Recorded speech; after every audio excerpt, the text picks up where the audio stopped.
Just as Vladimir Putin launched his war in Ukraine, he went on Russian TV to make a rambling speech accusing the Ukrainian government of being drug addicts.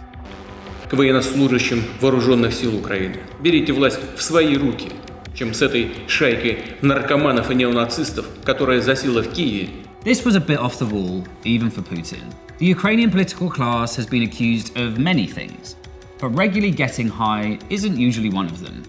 But this is indicative of a wider pattern in Russian policy and society, whereby people who use drugs are stigmatized, brutalized, and treated as virtually subhuman. This is how, for decades, the Russian government has been waging a brutal and failing war on drugs against its own people, with disastrous results not just in Russia, but across the globe.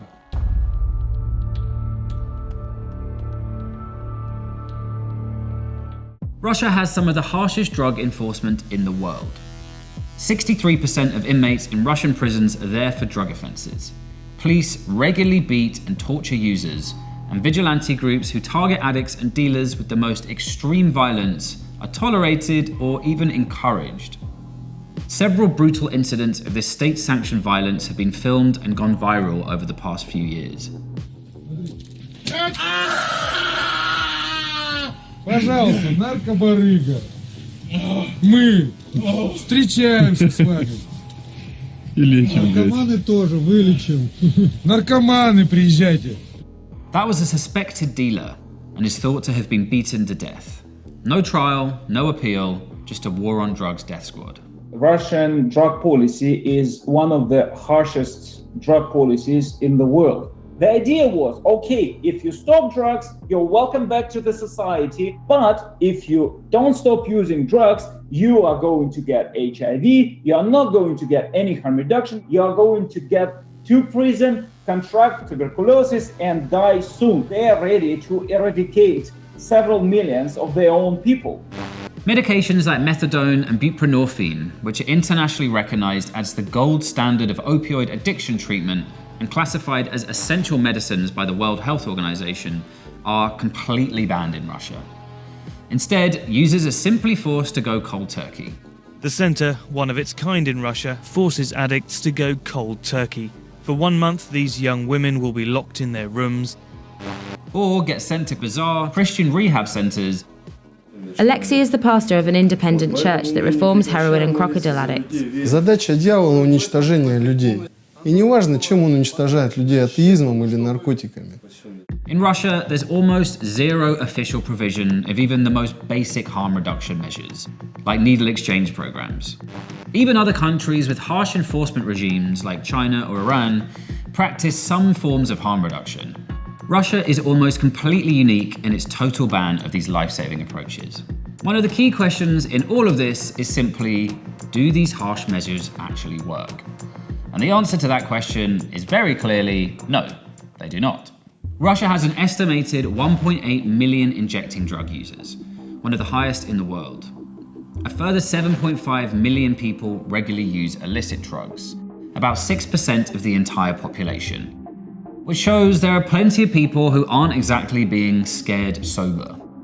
Following the classic pattern of the war on drugs across the world, harsh enforcement didn't make people use less drugs. It just made them use more dangerous drugs. In the mid-2000s, a horrifying new substance emerged, almost unique to the Russian drug scene: Krokodil. What's this? Sasha? Тропикамид, глазные капли. Тропикамид — это те глазные капли, это...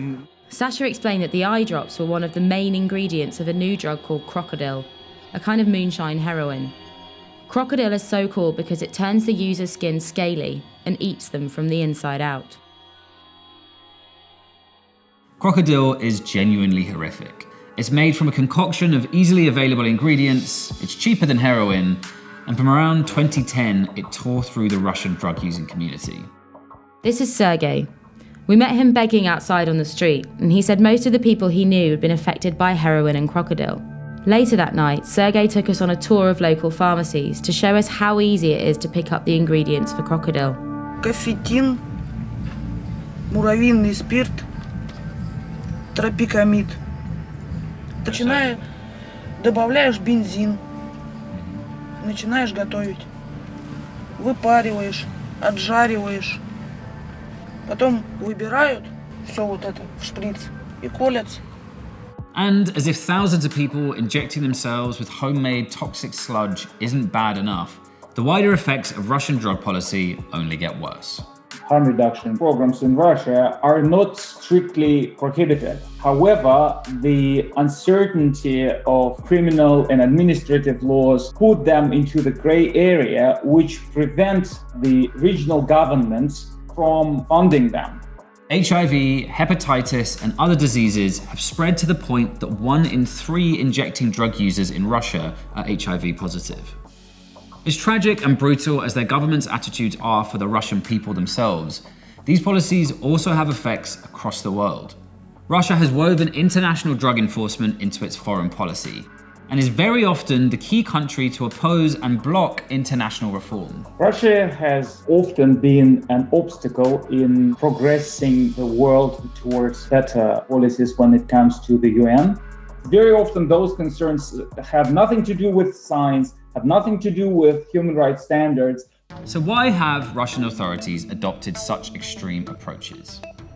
Part of an answer might be that instead of looking at the very clear evidence that prohibition has utterly failed, Russian policymakers have adopted a conspiracist worldview, in which the drugs flooding into the country, particularly heroin from Afghanistan, are part of a giant international plot. Sasha explained to us that there might be more to the drug trade than just making money. То, конечно, я склоняюсь к тому, что вырождение нации как раз идет путем, как раз в том числе и путем завезения героина в Россию. Кажется, есть какая-то программа по вырождению нации российской, да, русской как таковой, то есть странами такими, как вот экстремисты. This is pretty wild, as it was the Soviet invasion of Afghanistan that first kick-started heroin production there.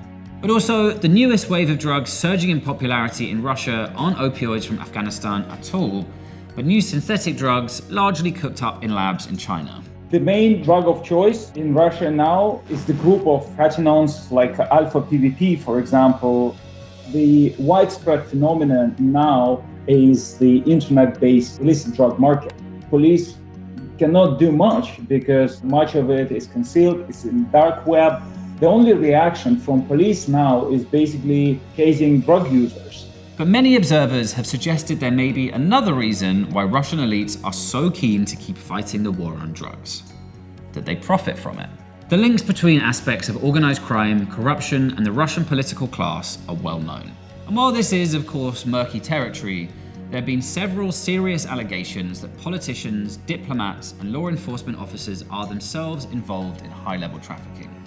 This is Viktor Ivanov, a close ally of President Putin, and formerly head of the FSKN, Russia's equivalent of the DEA. He's been deeply linked to organized crime groups operating between St. Petersburg and Spain.